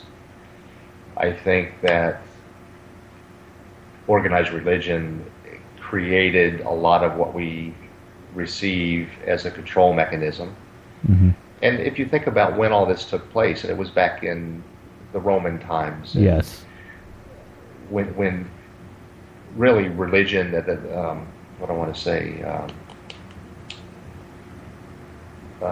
religion and politics, that's not the term I want to use, but those were connected.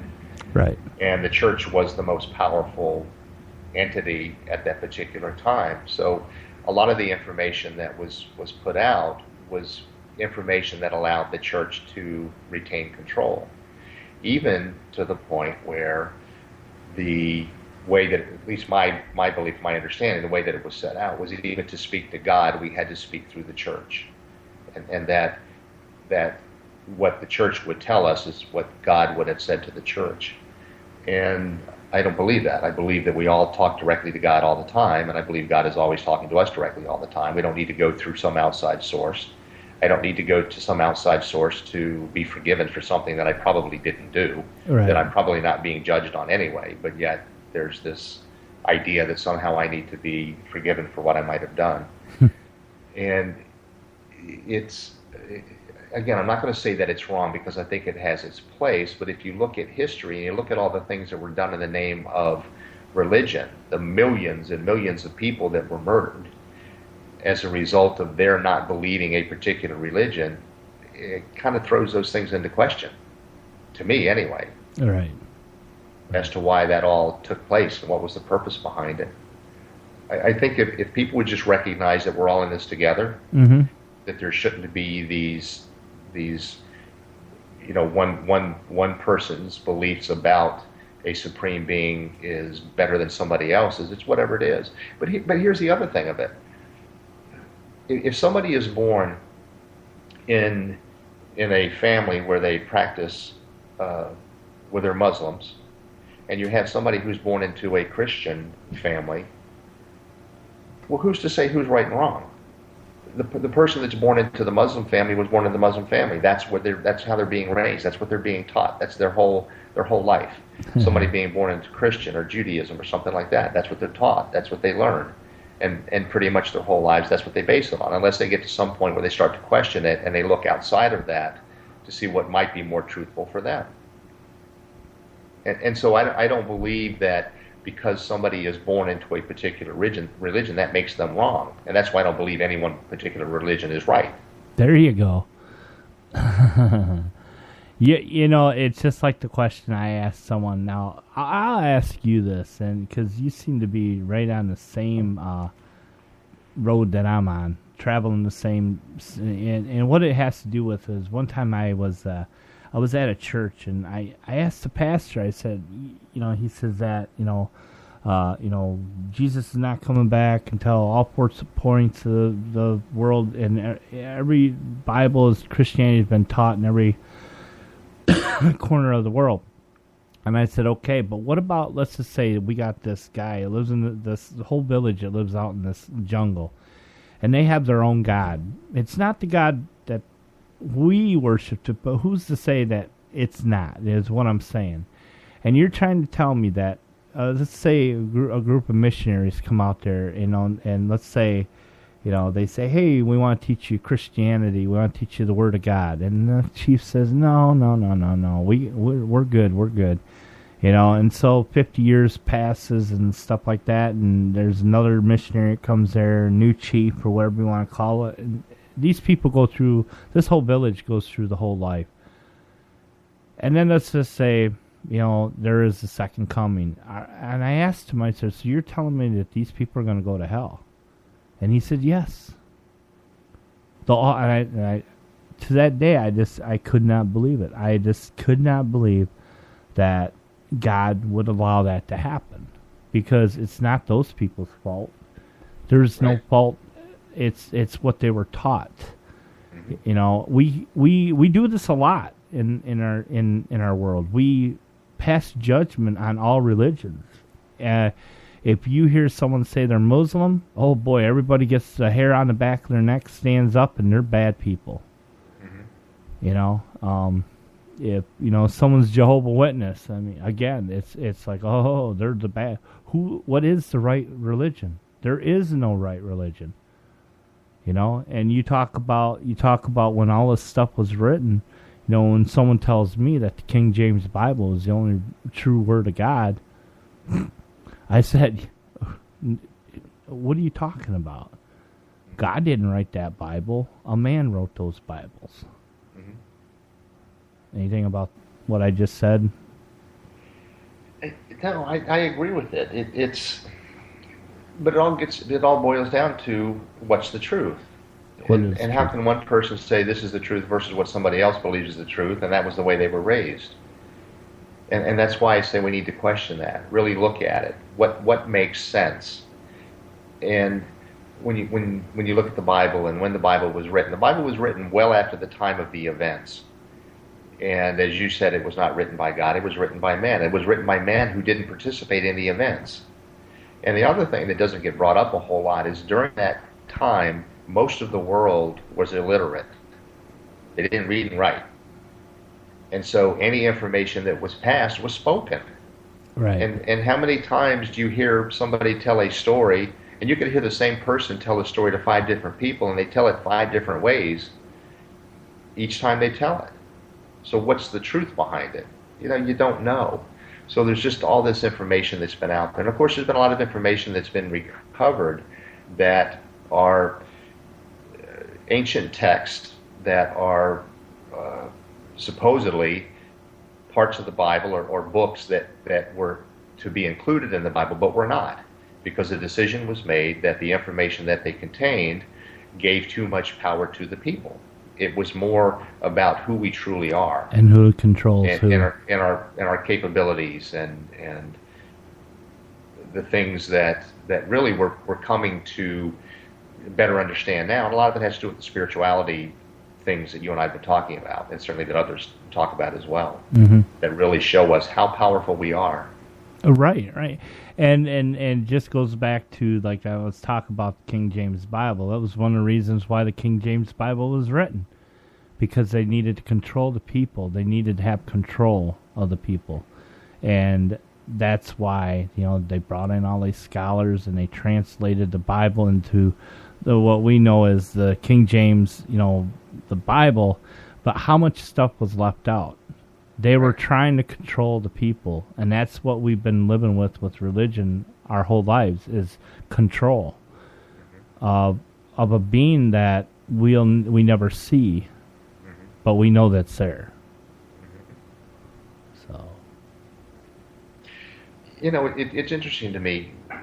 People talk about the second coming of Jesus, and just think about the first time and how different that was, because when he showed up at that particular point in time, the vast majority of people didn't believe him, and that's why all the events took place that took place.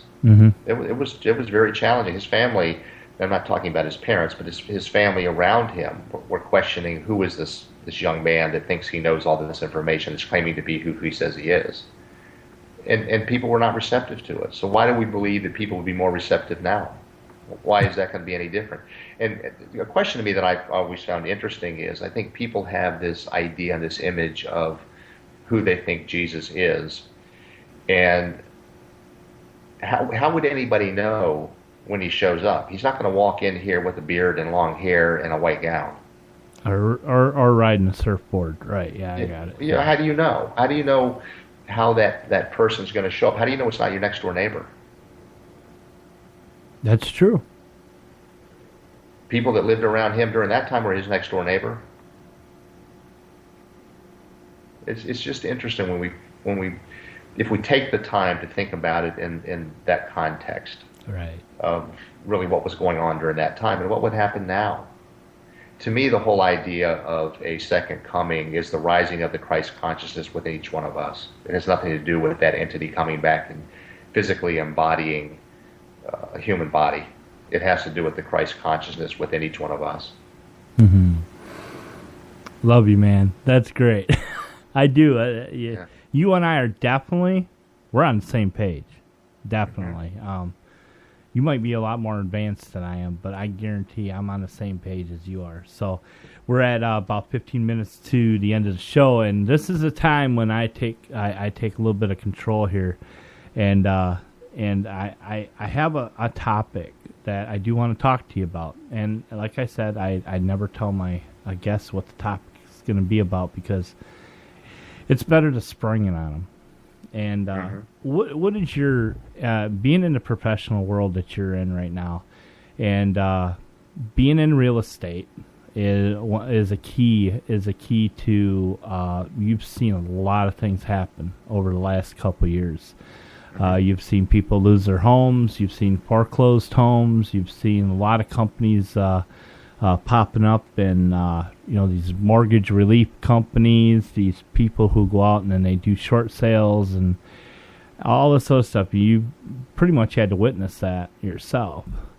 What would you say, in your opinion right now, the way that the economy is, the housing, with people going out and they're looking for new houses, what kind of advice would you give new couples who are out there looking for their first home, and to make sure that they don't overextend themselves to the point where they're not going to end up like some of these poor people that lost their homes a couple years back? What would be the advice that you would give to them?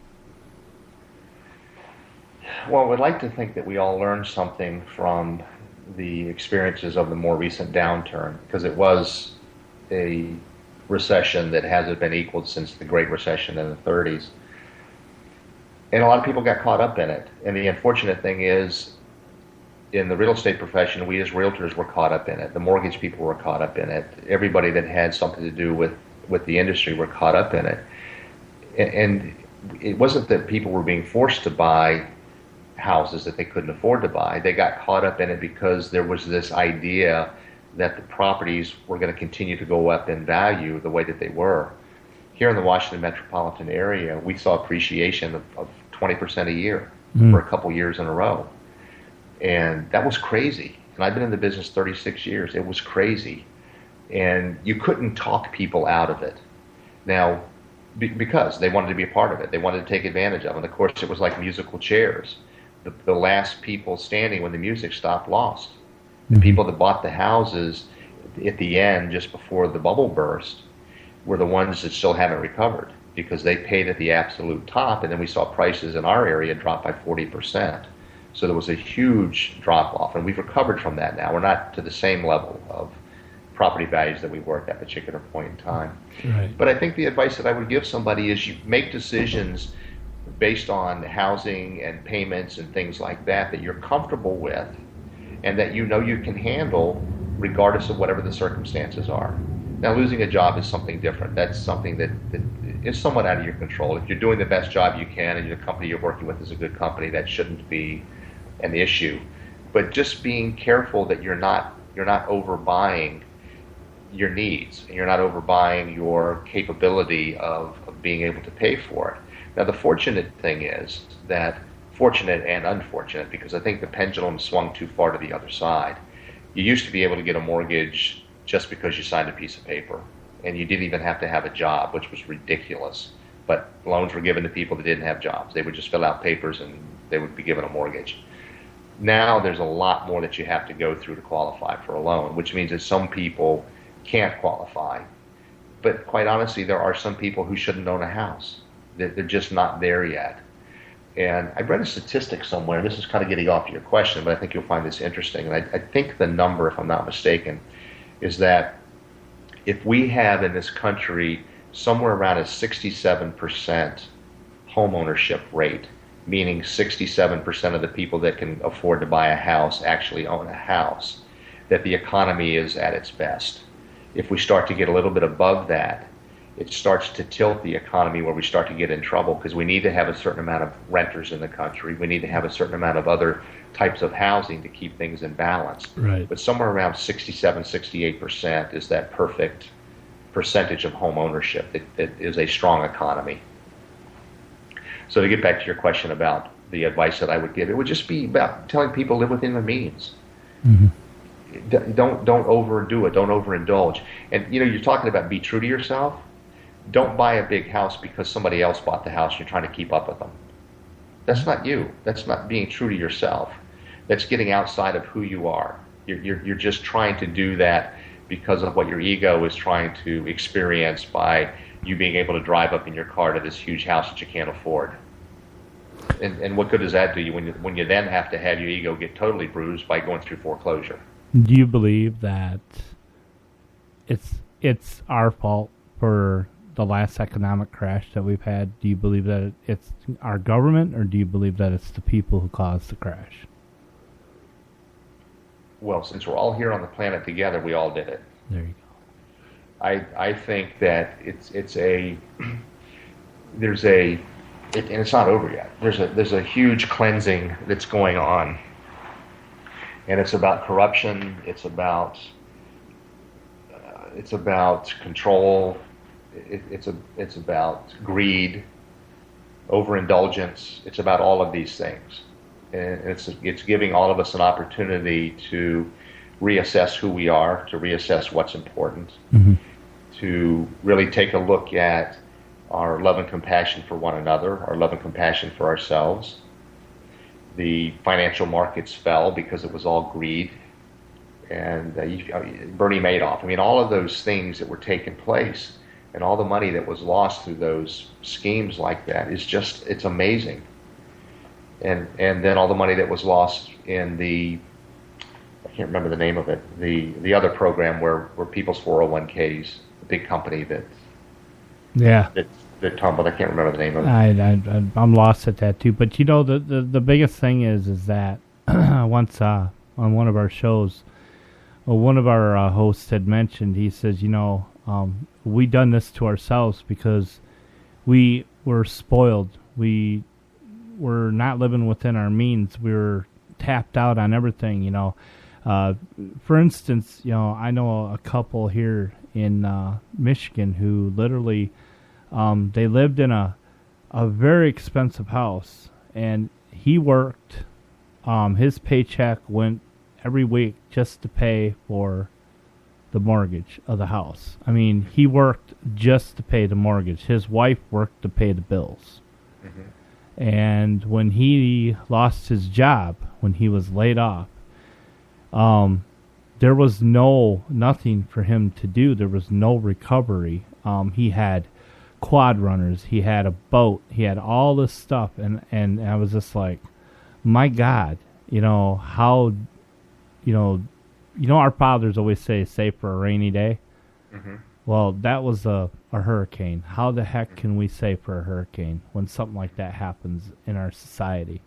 Mm-hmm. And I liked what you said. We're spoiled. I believe we're spoiled. I believe that we don't live within our means. That's just like my lifestyle. I live within my means. I don't overextend myself. I don't get stuff on time.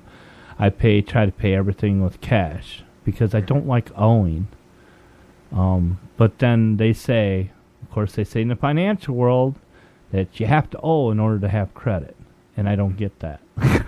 You know what I mean? Well, but that's the fox in the chicken house. They're telling you need to have credit, or you need to have debt. Some debt to have credit, and who's lending the money to give you the debt? Yeah, well, and charging you the interest rates. Just society and all these different things are very interesting. And when you think about people buying the big houses and the fancy cars and all of these things, I guess the question is really, how much does somebody need? What's the purpose for why they're buying what they buy? Do they really need it, or are they doing it because of their ego? They're trying to keep up with the people that are next door. Trying to keep up with the Joneses. Ain't that the phrase? It is. Yeah. It's amazing. And then that, to me, gets back to the whole idea of self-worth. Yeah. That your worth, the way you feel about yourself is being tied to your big house, or being tied to your car, or being tied to the wave runners and all these other toys that somebody might have, and not recognizing how damaging that is to, oh my God, yes, to everybody, to the person, to the individual, but also to the family and other people who are counting on it. And then not to speak of the kids who go through it when those situations happen too. Well, yeah. There's another thing that I want to ask you real quick, and then we're going to start wrapping this up. I mean, during this last exciting time in the last couple of years, I'm just saying exciting because we all know that it wasn't. A lot of insurance companies went bankrupt as well because people were burning houses trying to somehow get out of the problem they were in. Matter of fact, I was reading an article not long ago that a lot of insurance companies were seriously hurting because of this. Because, I mean, that's what we do now. I mean, we get scared, we overextend, and we don't know how to get out of it, so we make wrong decisions. And that's like those mortgage relief agencies that I see popping up. You're going into foreclosure. We can help you. And they don't really help them. What they help with is they get you, they get you out of it, but you lose your home. You don't get nothing in return. You don't get no equity. You don't get nothing. All that money that you put into that house is going to be gone. Mm-hmm. And they just kind of make it easier for you to walk away from it. Mm-hmm. So I didn't really believe in that. But anyway, I want to thank you for being on the show. I really do. It was a real honor to have you, and I wouldn't mind having you back again somewhere down the road. I actually would like to get you on another one of our shows called The Night at the Round Table, but go ahead and tell everybody how to get a hold of you. Website, Facebook. Where can we buy the book and everything? Okay. And we're gonna take care of you. We're gonna try to get some of these books moved for you. So. Good. That sounds great. I appreciate that. And it's been a pleasure being on the show, and I appreciate the invitation to do so. And anytime you want me back, just let me know. I'd be happy to come back on. And as far as people contacting me, my website is prosperitybydesign.com, prosperitybydesign.com. You can reach me there. I have contact information on there. There's information about the book, about the coaching that I do, about some other programs that I have. And I'm also in the process of putting some downloads on there for people to be able to take and do with what they want.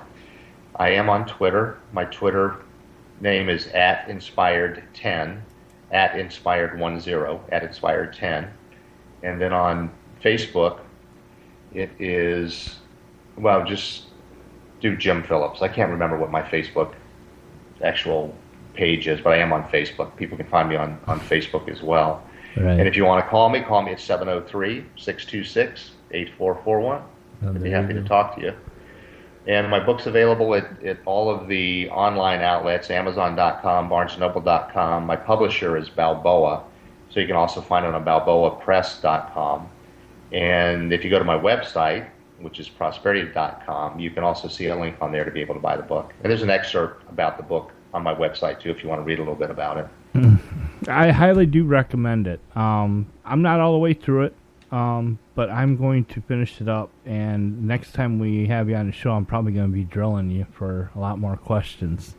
Because a lot of this is very interesting. I wasn't really expecting. When you sent me the book, I was like, I've done authors, a lot of authors, and people who have written books. This one was the first one that I felt like I agreed with 90% of it. I'm not all the way through, so I can't say. Right now, I don't see anything in this book that's...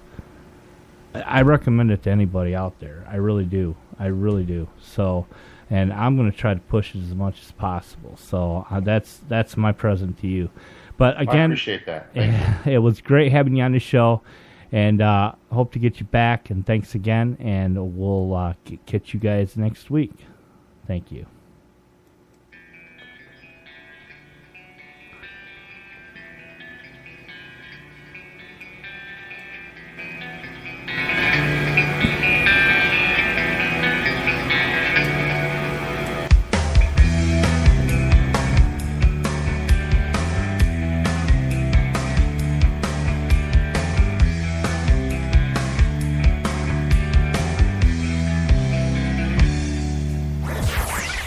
Listen to GHTR, the nationwide podcast radio, www.GHTalkRadio.com.